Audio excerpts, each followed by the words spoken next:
I was trapped in an elevator with a stranger, and they confessed everything. You know that uneasy feeling when you're stuck with someone you don't know? It's awkward, maybe even tense. But what if that stranger decided to spill their darkest secret? Well, let me tell you, what happened to me in that elevator wasn't just awkward. It was downright terrifying. Let's get into it. So, it all started on a Monday evening. I was leaving work late, and honestly, all I wanted to do was get home, heat up some leftovers, and watch TV. But as I stepped into the elevator, I noticed someone already inside.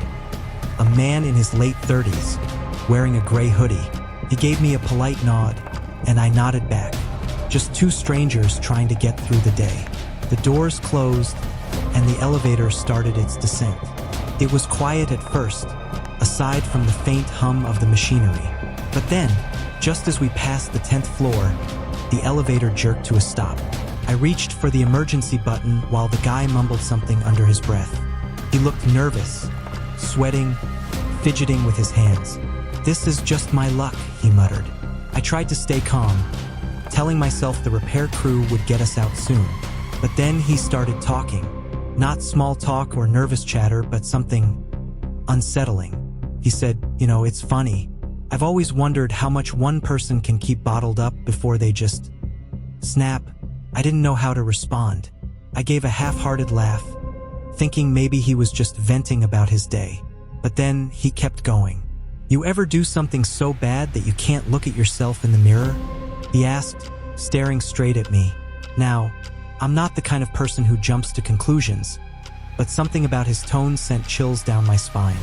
I tried to deflect, saying something like, "Well, everyone makes mistakes," but he just shook his head and said, "No, not like this." That's when he started pacing in the small space. The elevator wasn't exactly roomy, so every step he took felt like he was getting closer and closer to me. He looked up at the ceiling and said, "Do you believe in redemption? Like, if someone did something unforgivable, do you think they could ever make it right?" At this point, I was doing everything I could to stay calm. My mind was racing, trying to figure out if I should press the emergency button again or just keep him talking. So I asked him, "What happened?" And then he told me. He said there was a kid, a little boy. "I didn't mean for it to happen," he said, his voice breaking. "It was an accident, I swear." But no one believed me. He went on, explaining how he was driving late at night, distracted, when the boy ran out onto the street. He panicked and drove off, hoping no one saw. But someone did, a neighbor with a security camera. "The police came to my house the next day," he said. "I lied. I told them my car was stolen, and they believed me." I didn't know what to say. I mean, what do you say to something like that? I was stuck in this tiny box with a guy confessing to a hit and run, and I had no idea what he might do next. The elevator lights flickered, and for a second, I thought the power was going out. But then, the guy just sank to the floor, his head in his hands. "I can't live with it anymore," he whispered. "Every time I see a kid, I see him. Every night, I hear his mom crying." I was frozen. Part of me wanted to comfort him, tell him to turn himself in, but another part of me was just scared. Was he looking for forgiveness? Was he planning to do something to me to make it right? I didn't know. Asterisk. Finally, after what felt like hours, the elevator jolted back to life.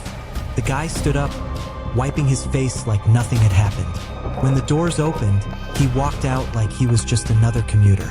I stayed behind for a minute, letting my heart settle before stepping out into the lobby. I thought about calling the police, but I didn't even know his name. What would I say? That some random guy in an elevator confessed to a crime? Who would believe me? To this day, I wonder if he ever turned himself in. I've checked the news a few times, but nothing's come up. Maybe he's still out there carrying that guilt, or maybe he's found a way to move on. All I know is, I'll never forget that night. And now, every time I step into an elevator, I can't help but wonder, what secrets are the people around me hiding? So what would you have done in my situation? Would you have called the police? Tried to talk to him more? Let me know in the comments. I'm curious what you think.